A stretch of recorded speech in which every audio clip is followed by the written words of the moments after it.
about you. Your eyes, your lips, your lovely white throat. I can feel it pulsing under my hands, throbbing. Don't, Frank, you're hurting me. You're choking me. No! Midnight, the witching hour when the night is darkest, our fears the strongest, and our strength at its lowest ebb. Midnight, when the graves gape open and death strikes. How? You'll learn the answer in just a minute in Till Death Do Us Part.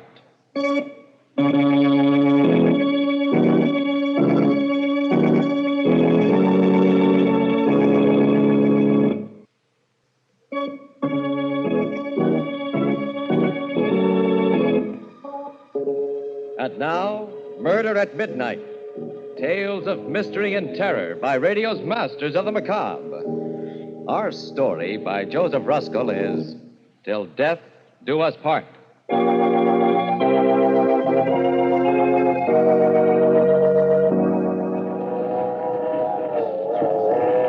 I never saw a man who looked with such a wistful eye upon that little tint of blue which prisoners call the sky. Ruth, I want to tell you something. Put down that book and listen. I love you.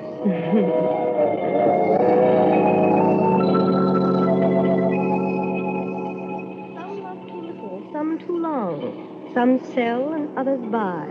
Some do the deed with many tears, and some without a Do sigh. you hear me, Ruth? I love you. Some do it with a bitter look. Some with a flattering word. Professor Clark. Yes, Professor Clark. Love me, darling. Wildly? Put the book away. Almost there now. Bridal suite waiting. Oh, Frank.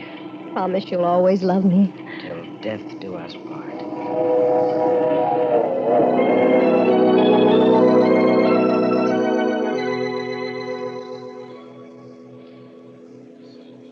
Another glass, darling? Come on. It's sweet to dance to violins when love and life are fair. To dance to flutes. To dance to lutes is delicate and rare. But it is not so sweet with nimble feet to... To dance upon the air. Frank, Darling. you've hardly kissed me. Why are you looking at me like that?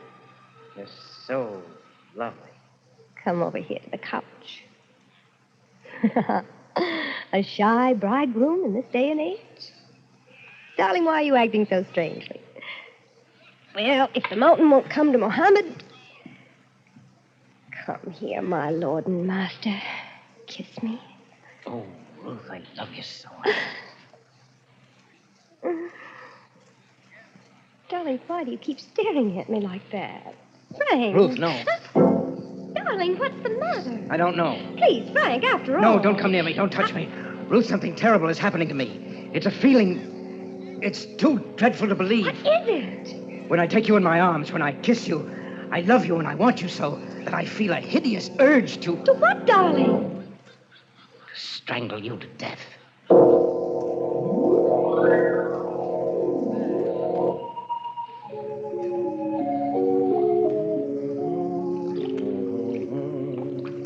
Darling? Hurry, dear. The waiter just brought in breakfast. What are you doing? Shaving. Finishing up now. Morning, Professor. Morning, Professor. Life is wonderful. Wonderful. Now, Thank you. leave us enter the parlor, husband. Yes. Leave us eat, my bride. What feast is this that tempts me palate? Fall to, spouse. Citrus, my favorite ice squirt. I'm so happy I feel like dancing. It's sweet to dance to violins Yes, that's right. How's it go? It's sweet to dance to violin. when love and life are fair. Eat, dear. What's wrong? I guess I'm not very hungry. Frank, you're thinking of that incident last night again. You are, aren't you? How could I have said that to you? I can't understand it. What got into me? Now, darling, you're to forget it. Don't talk about it anymore. Don't even think of it. It was just your little joke. Some joke. Wonder I didn't frighten you to death. Well. The funny thing is, the next minute I was laughing at myself, and so were you. But when I said it, Ruth, I can't explain it. I can't eat now. Frank. It was like an obsession. Yes, that's it. It was an obsession. Ruth, you're a psychologist. What does it mean? To have felt that horrible urge to do that to you. To you, I must have been mad. Now, darling, don't say that. Don't spoil our honeymoon with this nonsense. You'll be talking things into yourself. I don't know what it is. Your nerves are on edge from your accident, that terrible crash just 3 months ago. Please, Ruth, please. I don't want to think about it. I can still see it, that horrible, twisted wreckage. Well, you're lucky you're alive. Be thankful I am. She was hitting 80, showing off. I couldn't stop her, that daffy little sister of yours. Darling. I'm sorry, dear. I'm sorry. I dare say I felt as awful about it as you did. Brilliant student, could have been one of my best if she'd ever opened a book. The poor kid, what a way to die. Maybe if I hadn't accepted a lift to town, who knows, she might still Now, be... please, darling, let's forget it. It's not good for you. You haven't been at all yourself ever since then. No, I haven't. Have I? Well, everything has its compensation, dear. After all, that's what brought us together. Closely, I mean. Yes, that's right. In the hospital. Well, you were an angel. Oh. Well, you were just an angel from heaven, the way you helped to nurse me through all that time. When I was only half conscious, nursed me and read to me. Read to me? Yes. The way you read to me. Why do you say it like that, Frank? Well, I don't know. There's something you read to me over and over when I was barely conscious. I've heard it ever since, deep down. I can't seem to recall it, but I feel that it had something to do with my crazy behavior last night. A line. It's still with me. It never seems to leave me. It seems to make me want to do something horrible. Now, Frank, stop talking. You're ill again. You're pale as a ghost. What is that line? I've got to know. Please, darling, please, stop shouting. I'm with you. Your love is with you. Now kiss me, dear. Hold me tight. Oh, so lovely. Everything about you. Your eyes, your lips, your lovely white throat. I feel it pulsing. I can feel your throat pulsing, darling, in my hands. Pulsing. No, Frank, you're hurting me. Oh, you're choking me. No!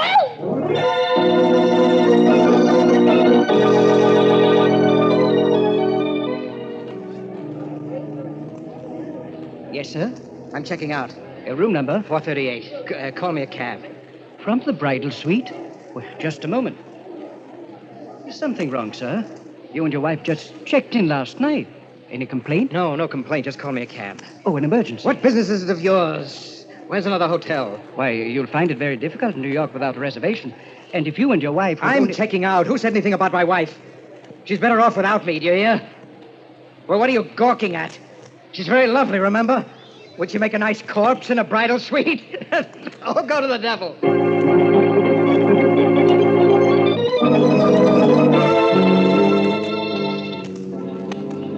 Where to now, mister? Where now? Just shake off that other cab. I did. 3 hours ago. I told you 10 times. What now? Just drive around the park. We've been around and around and around. How long can this go on? That line. What was that line? What was it? Huh? What was that line? Look, pal, we going over that again, too? What line? You want the 7th Avenue line?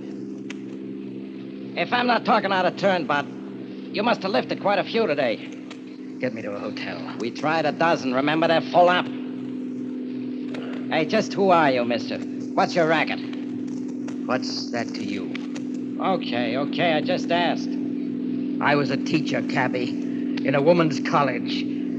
But that's only a blind. My name is Jack the Ripper, see? But some people just call me Bluebeard. Bluebeard? Huh? This is the end of my line, chum. Pay up and get out. No, I won't. You can't make me get out. You can't. I can't, huh? No, because if I do get out, I may go back. And if I go back, don't you understand? I'll kill her.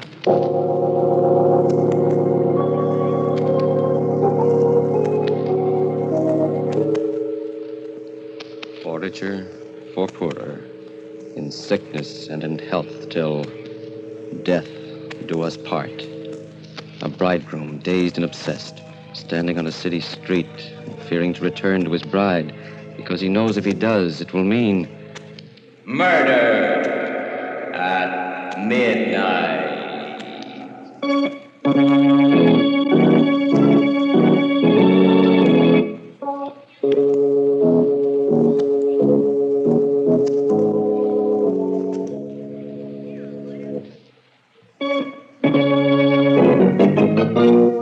And now, back to Murder at Midnight and Till Death Do Us Part.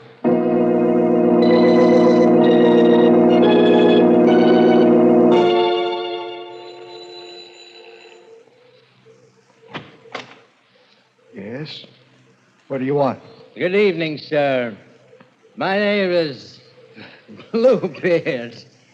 You're the proprietor of this charming boarding house. You're drunk. Forsooth, 'tis true. May I tarry the night? No vacancies. Go on now, get on your way.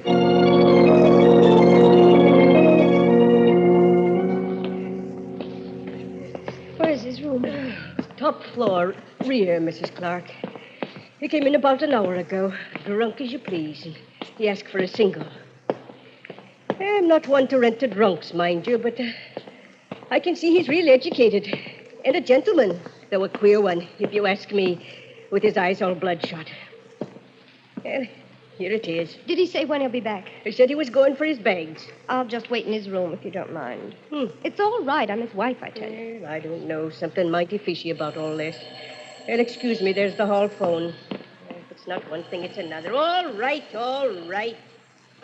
Hello? Yes? Who? Who? Oh, just a minute. It's him, ma'am. He wants to talk to the lady who just came in. Let me speak to him. Hello, Frank. I saw you go in. What are you doing in my house? Darling, it's so good to hear your voice again. I was so worried. Answer me. What are you doing there? How did you know where to find me? I've been following you everywhere. I don't want you to leave me, darling. I love you. Get out of there. Stop haunting me. I'm no good for you. Haven't you had enough? Go away. I won't. You need me. I'm your wife. Come back to me, Frank. Come back. How can you still want me? What are you inviting? Why don't you take a train home? Do you want to die? You know I'll kill you the next time we're alone. You know I've gone mad. Now, don't say that. You're just ill, and I'll nurse you back to health. Oh, Frank, this is your wife talking. What sort of spineless thing do you suppose you've married? What would you have me do? Run to the police and ask them to protect me from my husband? Run to the police and cry that the man I love wants to kill me? Run to the police and tell them... Police? That's right. Of course. Why didn't I think of that before? No, Frank! Frank! Frank, what are you going to do?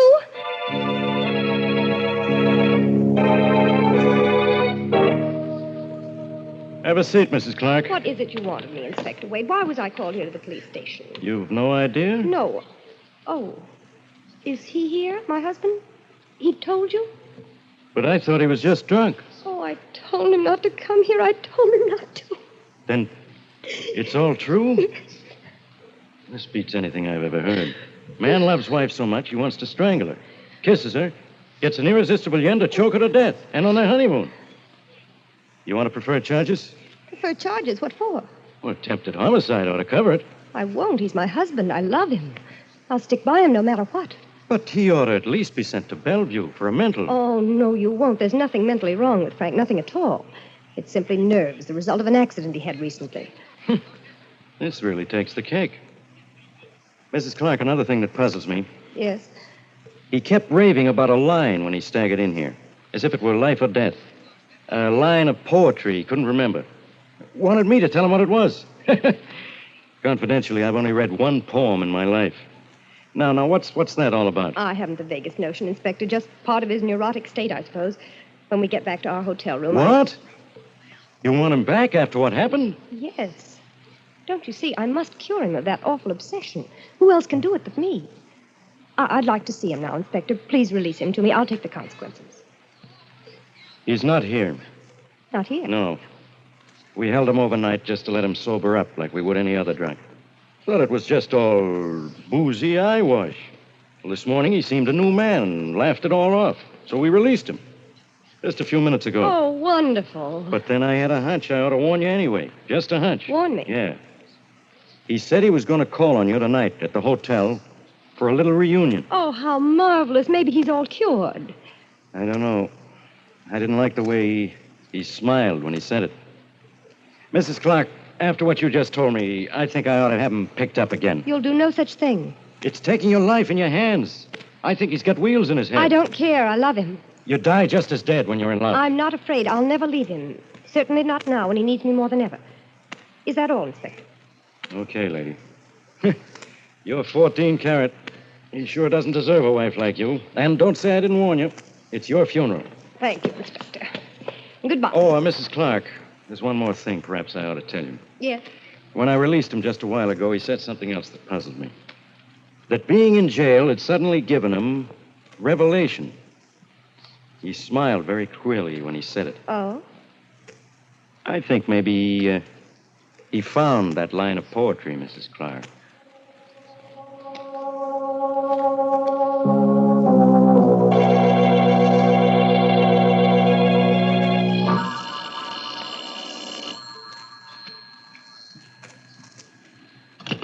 Hello? Ruth, Where are you, Frank? in the lobby. Come up. I don't know exactly what your game is, my sweet bride, but I'm warning you. I've had a revelation. I know. It's high time. I'm going to finish it, Ruth, this time. You asked for it. Come up, Frank. Sure? Sure. Your funeral.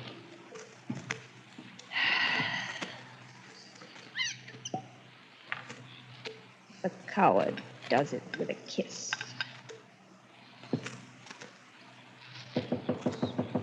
Come in, Frank. The door's open. Throwing a party, my dear? Yes, Who's invited? you and I. What are we celebrating? An uninvited guest at our honeymoon. Death has come with you, hasn't it, this time? Yes? Shall we drink to him? Why not? Do you still love me, Frank? Yes, I still love you. But I love you better when you're dead for what you've done. How much do you know? Not enough. It came to me in jail last night. The jail had something to do with it. How, I still don't know, but enough to make me remember something you whispered in the hospital when I was just coming to. You said, "I'll get my revenge, Frank. Do you hear me? I'll get my revenge." Splendid. A from memory. What else? Enough to make me realize that you hate me and have always hated me, although you pretended otherwise. Brilliant. Say loved and hated you. Go on. And that somehow, I don't know myself in what way, but I'm sure it must be a very clever way, as your psychology students would agree, you've been coldly, deliberately torturing me, trying to make me think myself a maniac, or have others think so. Close enough. Why? What I can't understand is why you did it, or why you weren't afraid that I'd really murder you. You'll soon find out. And I'm convinced now that you've done it all with a single line. A single line of poetry. In my jail cell, I was sure of it. The very walls seemed to tell me, I don't know why, that it was a line that you kept reading to me at the hospital, over and over and over again, that made me think I wanted to kill you. And what was that line? That's what I'm going to find out. Right now. Don't come any closer, Professor. You know, it's perfectly ridiculous. Looking at you now, close to you where I can almost touch you, that crazy obsession is still with me. I laugh at it intellectually. I know that you've tricked me into it by some very obvious power of suggestion, but I still feel that way. Don't come any nearer. I'm warning you. Isn't it eerie? I still love you and can strangle you for my love. And will. Stay where you are. You're not going to kill me, darling. I'm going to kill you. Now, do you see why I wasn't afraid of you? That gun. You've had it all the time. Correct, my love. Right here in the wine table drawer. I've planned this all along, Angel, from the very first. Before we were even married. Yes, your intuition was right. From the day you and my little sister were brought to the hospital after the accident. From the day she died, and the doctor said you'd pull through. I planned it all. And it's worked out like a perfect equation every step of the way. Why? Why? I had to commit the perfect crime, and I've done it. Even the police will testify that it was self-defense against a homicidal maniac. And when they find you here with a bullet in your head, they'll congratulate me. But what's this all? I still don't It had to be the perfect crime because I must go free. You see, one life has already paid for yours. And quart for quart, your blood is worth no more than my family's. I don't understand this at all. What did I ever do? You killed my sister. I killed her? She told me before she left on that drive with you that she was going to crash the car. She left before I could stop her. She told me everything, Frank, including what you'd done to her. Everything. I see. So that's it. Well, I don't suppose it would be of any use my trying to convince you. No use. I've waited a long time for this moment. Revenge is sweet. And it was such fun to torture you. I used a weapon I knew. Of course, it was power of suggestion. Sure, you guessed it. But what a pity you don't know the line yet. What was it? What was it? Tell me. Tell me. Don't keep me in torture. Keep back. Think hard, Frank. Think all around it. What about a jail and the revelation it gave you? What about a famous poet who wrote a famous poem while in jail? Why? Yes? Oscar Wilde. That's it. Yes, that's it from Oscar Wilde, a ballad. Of course, a ballad. The Ballad of Reading Jail. How could it ever have escaped me? Why, you witch, you've even been reading from it on our honeymoon. But what part? What verse? What line? What was the line? Don't take another step or I'll pull the trigger. Give me the line, I say. I still can't think of the line. Keep back or I'll shoot. Oh, no, you won't. One more step and I'll shoot. Tell me that line or I'll kill you.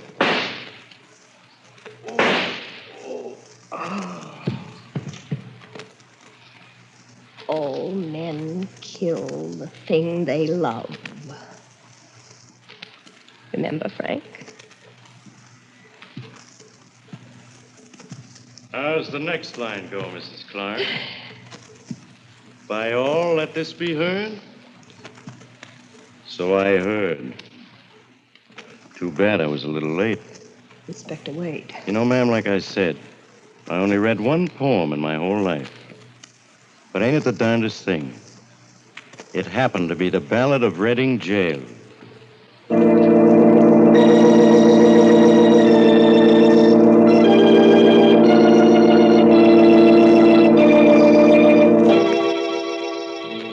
Till death do us part. A honeymoon in the bridal suite. Red wine spilled on the table. And red blood on the floor as the clock strikes 12 for murder at midnight.